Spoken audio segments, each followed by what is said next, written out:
Assalamualaikum, salam sejahtera dan salam darah terkawal 2025. Anda bersama saya Nabil Aziz dan ini berita AADK edisi 11 Januari 2023. Antara tajuk utama edisi ini, MDN, TMDN adakan lautan kerja ke AADK. Sasar 75% kadar kepulihan klien. AADK punya kekuatan tersendiri.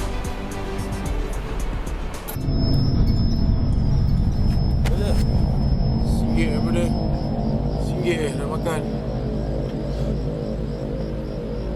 Singgit tengah tak ada Singgit daripada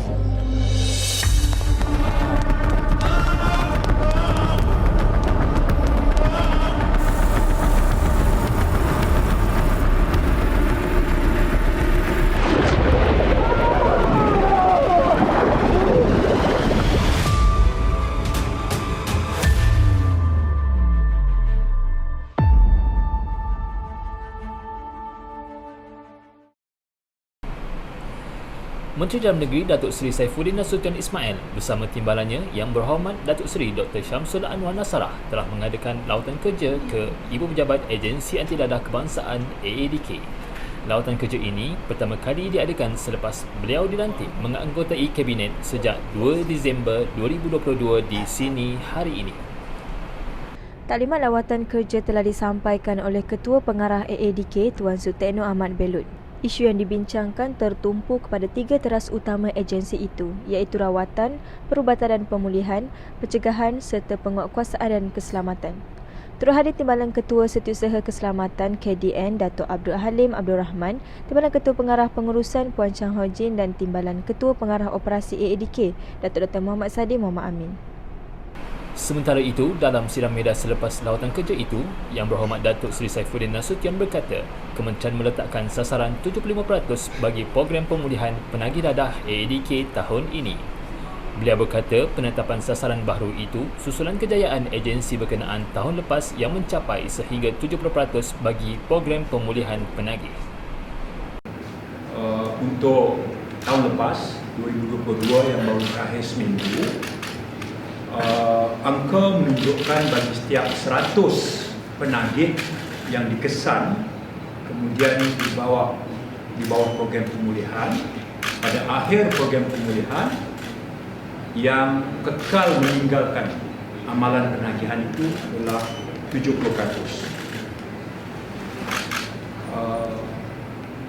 Tahun ini saya menggesa supaya AADK meletakkan sasaran lebih tinggi, iaitu 75%. Apakah benchmark antarabangsa? Benchmark antarabangsa antara 35 hingga 50%. Bagi setiap 100 yang dipulihkan melalui program pemulihan, benchmark antarabangsa itu antara 35-50. Pencapaian AADK pula ialah sehingga 70% tahun lepas, dan saya letakkan sasaran yang lebih realistik tahun ini berdasarkan kepada keupayaan dan keberkesanan program pemulihan. Dalam siaran media yang sama, Yang Berhormat Datuk Seri Saifuddin Nasution berkata, AADK mempunyai kekuatan tersendiri dalam menyampaikan perkhidmatan kepada masyarakat. Katanya, agensi itu yang mempunyai fokus yang amat jelas meskipun berada dalam ancaman dadah yang sangat agresif sejak beberapa tahun lalu. Pertama, AADK punya kekuatan tersendiri, iaitu komitmen kerja mereka luar biasa dan fokus mereka juga sangat jelas. Dan sementara ancaman dadah ini sudah melalui beberapa fasa yang lebih agresif dan lebih mencabar. Dadah bukan saja kita bercakap tentang dadah organik biasa, tetapi juga kembangan penghasilan dadah baru di dadah sintetik yang kesannya lebih severe ke depan. Ya. Namun kayu ukur kepada hasil kerja AADK termasuklah pertama, apabila mereka dapat menjayakan beberapa program pemulihan. Sebelum ke berita seterusnya, kita berhenti rehat seketika. Seketika nanti, AADK perlu bangunkan satu model jangkaan. AADK punya kekuatan melalui program outreach. AADK hargai kepakaran institusi pendidikan outreach. Asli beg kau? Apa hal pula penipu? Mana ada yang kau cari lah kalau ada. Tapi yang kau tu kau ajar sangat apa hal? Mana kau tahu ah? Buruk ni, kau habiskan ha? Oi, kau menipu Ni benda ni? Kau apa hal lah? Kau yang parah asal kau menipu aku? Siapa menipu? Siapa kau ajar sangat? Kau dah nak menipu apa? Sekarang sebab kau menipu.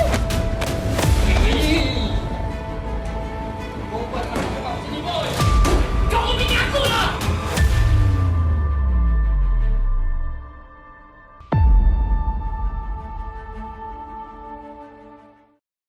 Dalam pada itu, Yang Berhormat Datuk Seri Saifuddin Nasution menambah, AADK perlu membangunkan satu model jangkaan untuk meningkatkan lagi peratusan kejayaan program rawatan dan pemulihan, sama ada program rawatan dan pemulihan dalam institusi RPDI ataupun dalam komuniti RPDK.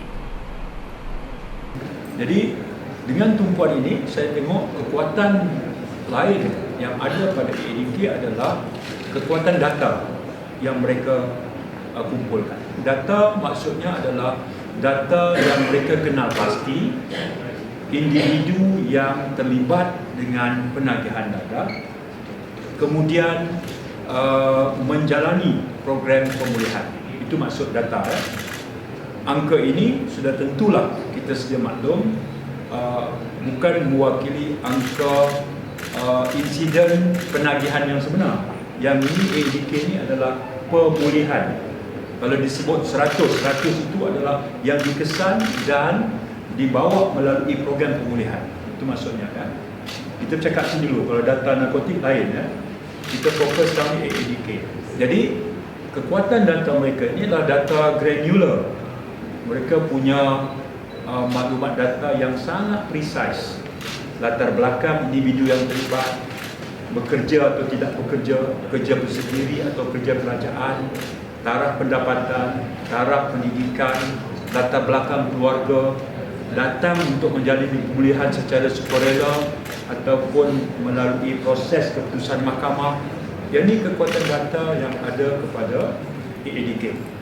Dan terhadap data yang mereka miliki, saya dan timbalan saya tadi mengesyorkan supaya analisis data itu dibuat untuk membolehkan AADK membangunkan satu model prediktif,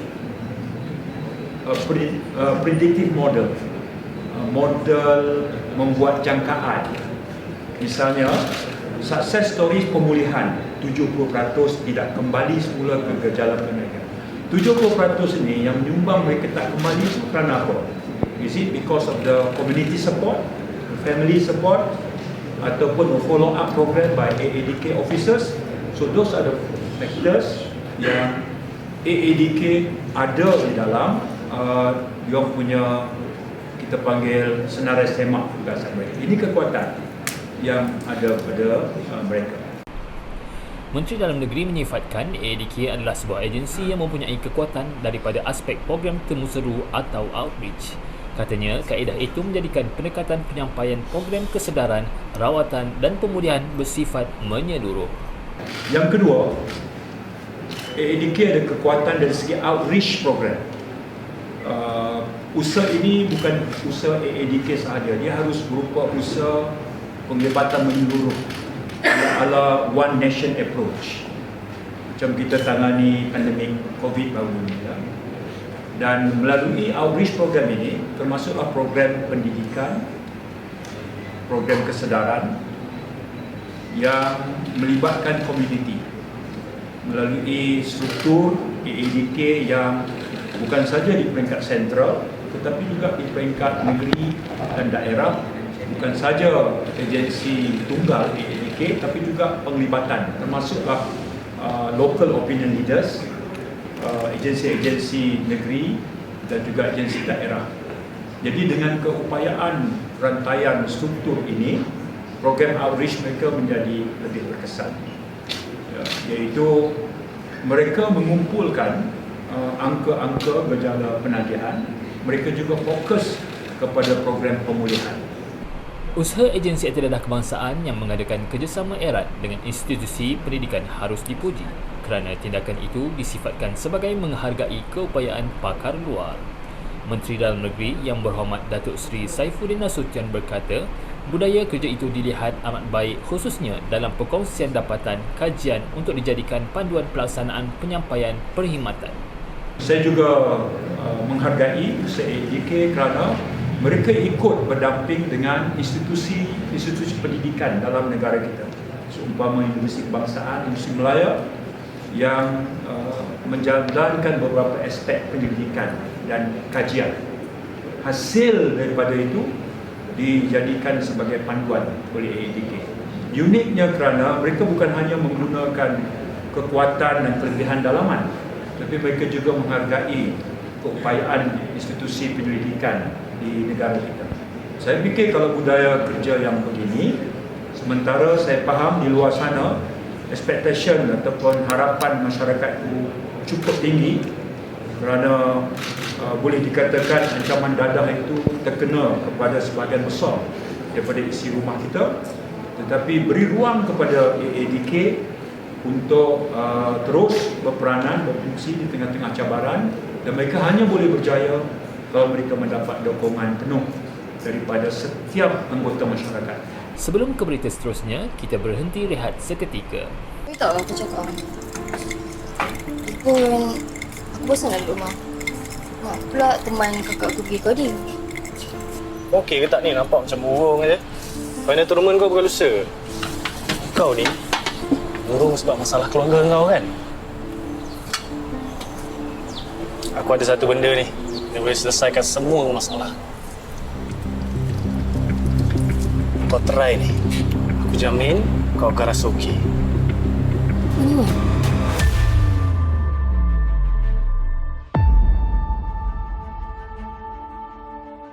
Bertemu kembali. Sebanyak 10 strategi digariskan yang menjadi hala tuju khusus Agensi Anti Dadah Kebangsaan AADK bagi mencapai semua petunjuk prestasi utama KPI yang ditetapkan pada tahun ini. Ketua Pengarah AADK Tuan Sutekno Ahmad Belon berkata, strategi itu juga bagi memastikan pelaksanaan program dan aktiviti dapat dilaksanakan secara menyeluruh dan hala tuju AADK tahun 2023 dapat direalisasikan.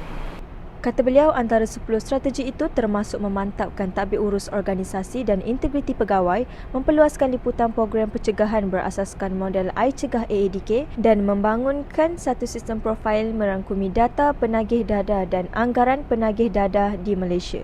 Memperkukuhkan program rawatan dan pemulihan klien dalam institusi dan program rawatan dan pemulihan klien dalam komuniti berasaskan model iPulih AADK melalui program biopsychosocial spiritual berlandaskan pembuktian, iaitu evidence based, sebagaimana yang telah dinyatakan oleh Yang Berhormat Menteri dalam sidang akhbar yang lepas, bahawa model ini adalah berdasarkan akal, jasad dan juga jasmani yang digunakan untuk merawat pulih, yang kita perlu beri tumpuan. Memperkukuhkan recovery capital melalui program sokongan pengekalan kepulihan melalui model kelompok sokongan, melalui modul kelompok sokongan kepulihan keluarga KSKK yang kita telah lancarkan pada tahun lepas. Beliau berkata demikian ketika menyampaikan perutusan amanat Tahun Baharu Ketua Pengarah Sempena Perhimpunan Bulanan Januari di sini pada Isnin. Yang turut hadir Timbalan Ketua Pengarah Pengurusan Puan Chan Hon Jin dan Timbalan Ketua Pengarah Operasi Datuk Dr. Muhammad Sadi Muhammad Amin. Sementara itu, Tuan Sutekno berkata AADK berjaya mencapai kedua-dua petunjuk prestasi utama KPI bagi tahun 2022, iaitu kadar penyalahgunaan dan penagihan dadah bagi setiap 100,000 penduduk dan kadar kepulihan klien. Kata beliau, sasaran bagi kadar penyalahgunaan dan penagihan dadah di Malaysia pada tahun 2023 adalah sebanyak 440 kes bagi setiap 100,000 penduduk. Jelasnya, sehingga September 2022, kadarnya adalah 395 kes dan pada tahun 2021 ialah 377 kes kekal di bawah paras 400 seperti yang disasarkan dalam Matlamat Dadah Terkawal 2025.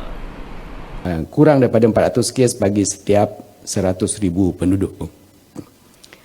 Sasaran bagi kadar kepulihan klien bagi tahun 2023 adalah sebagaimana yang diumumkan oleh Yang Berhormat Menteri adalah 75%, tidak lagi 72%, seperti mana yang kita tetapkan di bawah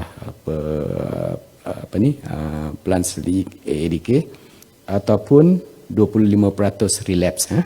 Itu adalah cabaran yang baru yang kita perlu sahut untuk kita capai kadar kepulihan 75%.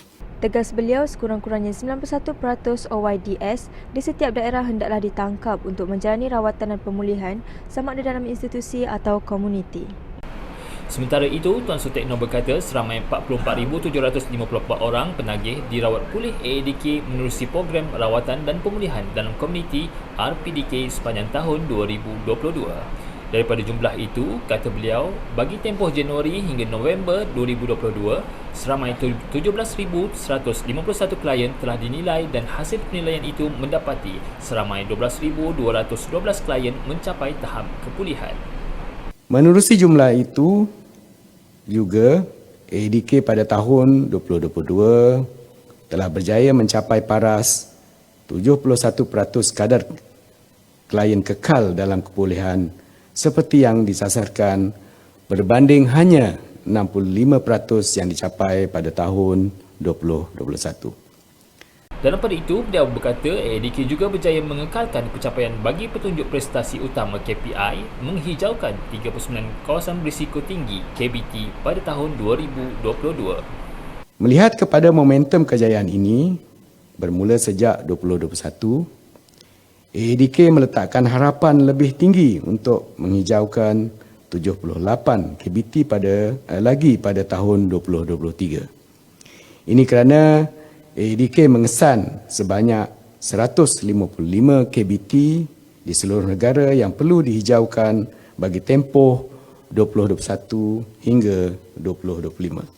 Dalam perkembangan sama, Ketua Pengarah berkata AADK menyasarkan sebanyak 20% lagi capaian MRT AADK bagi kategori klien komuniti yang bukan klien AADK serta klien daripada agensi lain seperti Jabatan Penjara Malaysia dan Jabatan Kebajikan Masyarakat JKM.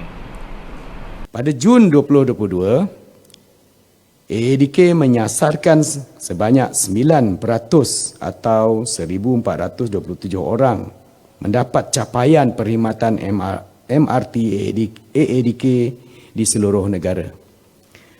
Meskipun produk ini adalah produk baru AADK dan sudah pasti banyak rintangannya, namun AADK berupaya menyebar luas perkhidmatan MRT AADK kepada 3,444 orang, melebihi daripada sasaran awal pada tahun 2022.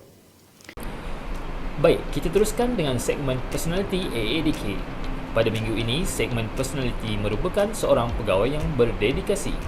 Siapakah beliau? Jom kita sama-sama saksikan.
Bismillahirrahmanirrahim. Assalamualaikum warahmatullahi wabarakatuh. InsyaAllah pada bulan ini kita akan perkenalan dengan penerima anugerah khidmat cemerlang pada tahun 2022 iaitu Encik Muhammad Khairuddin. Dipersilakan. Assalamualaikum warahmatullahi taala wabarakatuh. Saya Muhammad Khairuddin bin Mak Said. Bermula pada tahun 2004, saya ditawarkan sebagai pembantu pembangunan masyarakat. Seterusnya pada tahun 2011 saya ditawarkan kenaikan pangkat ke agensi anti dadah Sabak Bernam, Selangor. Pada tahun 2012, saya ditawarkan sekali lagi kenaikan pangkat di Agensi Anti Dadah Negeri Terengganu. Pada tahun 2022, sekali lagi saya ditawarkan kenaikan pangkat di Agensi Anti Dadah Daerah Setiu sebagai Ketua Agensi Anti Dadah Daerah Setiu. Pengalaman paling manis saya sepanjang 19 tahun dalam agensi anti dadah ini, ada seorang klien tu telah berjaya pulih sepenuhnya di dalam masalah penagihan ini dan menjadi jawatan kuasa untuk kampung beliau. Antara program yang telah dilaksanakan sepanjang saya berkhidmat dengan agensi anti dadah kebangsaan ini, program yang melibatkan klien agensi anti dadah iaitu program psikososial, program kaunseling, program sukan dan riadah, program kemasyarakatan. Pesanan saya kepada masyarakat, jika ada anak-anak ataupun di kalangan keluarga yang terlibat dengan masalah penagihan dadah, tuan-tuan dan puan-puan diminta bekerjasama dengan agensi anti dadah untuk memberi laporan ataupun membuat report di agensi anti dadah masing-masing. Hubungi di talian ini. #lebih baik cegah. Dadah terkawal 2025. Tak perlu sting guys. Batik pun ada, bertuahnya amba jadi anak Terengganu. Negeri Darul Imam sungguh makmur dan juga maju. 1, 2, 3 pakat kita mari ganu. 1, 2, 3 ramah-ramah kita serbu. 1, 2, 3 genti kita takkan jemu. 1, 2, 3 negeri Ganu memang padu. Segmen personality AADK menutup tirai berita AADK kali ini. Kepulihan anda, keprihatinan kami, lebih baik cegah. Terus ikuti AADK TV dengan subscribe dan like di saluran YouTube AADK TV. Salam hormat, Assalamualaikum dan jumpa lagi. Agensi Anti Dadah Kebangsaan AADK merupakan sebuah agensi kerajaan di bawah Kementerian Dalam Negeri yang diberi mandat dan peranan utama dalam menguruskan hal-hal berkaitan penyalahgunaan dadah dari aspek rawatan dan pemulihan penagih dadah, pencegahan, penguatkuasaan dan pengawasan di Malaysia. AADK komited dalam memastikan sistem penyampaian agensi melalui visi dan misi. Masyarakat Malaysia bebas dari dadah. Agensi utama memerangi dadah digandingkan dengan objektif mencegah seseorang dari terlibat dengan dadah, merawat dan memulih penagih dadah, mencegah penagihan semula dan membantras bekalan, pengedaran dan penyalahgunaan dadah. AADK berpaksikan dasar dadah negara yang merupakan kerangka kerja komprehensif dalam usaha mencegah, merawat dan memulihkan, penguatkuasaan undang-undang, pengurangan kemudaratan dan kerjasama antarabangsa.